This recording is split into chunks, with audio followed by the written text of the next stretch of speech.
What's good, YouTube? It's your boy Meh of Pig and Meh here. So, as you see before you, I have a live twin deck profile that I have been playing around with and feel that I should show you guys. So, in this video, I'm going to show you guys real quickly my current live twin list. In the side deck below, as you can see, it's just a lot of tech options that you could run, but stuff I opted not to. But if you don't like any of the cards that you see before you in the main deck, these are some stuff I could easily recommend that you replace it with. But let's quit the BS and go into the deck profile. Real quick, live twins are basically a set of monsters that summon the other and then link climb into upgraded versions of themselves that do things to essentially play on the opponent's turn, and also work with having the other one on the field.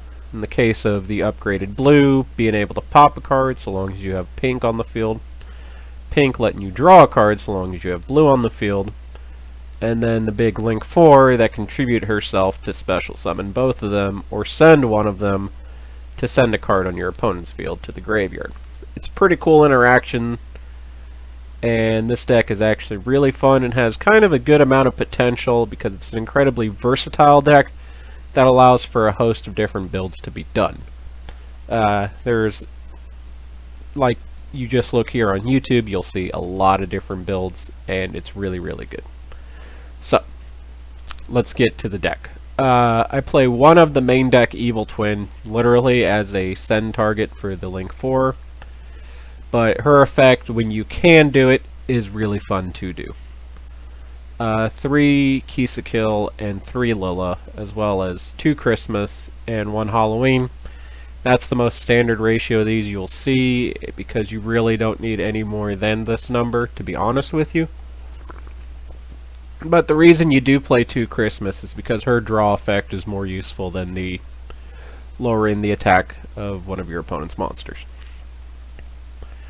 Next, you play 3 Password to literally search your 3 Rotas, essentially giving you 6 means to get any one of your live twins that you need, and to bait all of the Ash Blossoms. And then just 1 live twin home to basically work if they imperm or effect Baylor one of them to just get the other color you need to then keep going off. And with the Link 4 now out, the being locked into only being able to summon live twin extra deck monsters is not bad. Next is kind of my own personal techs. I went with 3 Solemn Strikes and 3 Torrential Tributes just to have a more control game.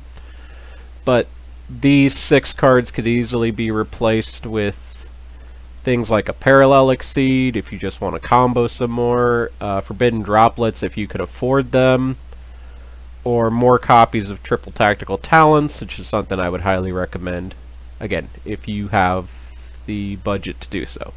You only see 1 in my deck because I base this off of what I currently have in real life, and I only own 1 Triple Tactical Talents. Otherwise, max out on this, max out on this. But Torrential's okay if you don't have any of the other cards mentioned. Next up, of course, you need the Triple Crossout Designator and the Called by the Grave, because hand traps ruin your day. What hand traps? Ghost Ogre, Ash Blossom, Ghost Bell, Drone Lockbird, not so much, but it's kind of a really good hand trap just to play in general. Effect Veiler, Infinite Impermanence, and especially Nibiru. You go into 5 summons real easy, and you play this so you could stop that. And you also need the Triple Tactical Talents to help play after your opponent hand traps you.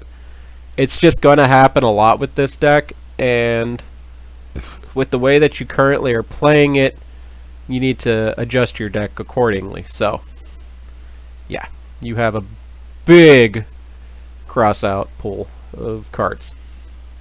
Now into the extra deck.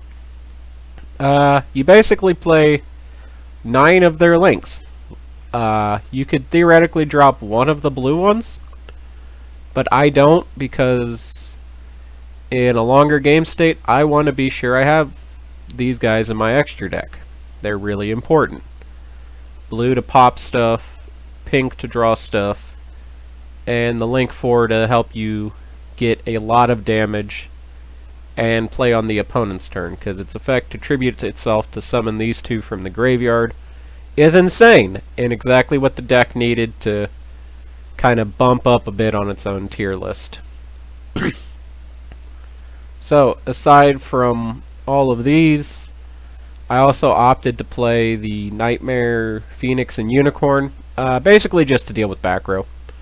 Unicorn, you surprisingly will make him a lot, and depending on where you place these ones in your zones, as well as if you draw the extenders, you can usually get extra draws because their link arrows are pretty convenient. I also opted to play the Abomination over the access code talker because he's a fiend, so you're never locked out of him during your plays, and his pop effect is really, really good, and he is a very, very big card. So, yeah. This can be an access code if you want, but I like using him. And then I play, for my Divine Arsenal AA Zeus package, the one Sky Cavalry Centuria, because one, this guy can get around Dragoons if people are still playing it. And if you can't afford this, I guess I should mention you can play Gachi Gachi Gantetsu, but I have this, so I'm going to use it instead. So, that's the deck. Let's get to some combos. Alright, here is the exact play you will make every time, no questions asked. Basically, like I said, you have infinite means to get a twin. What you're going to do is you're going to summon a twin. I usually get one of the extenders. You make pink, pink summon blue, blue make blue, blue summon pink, pink draw card. You then end on the Link 4. You will do that ad nauseum, and yeah, off of one card.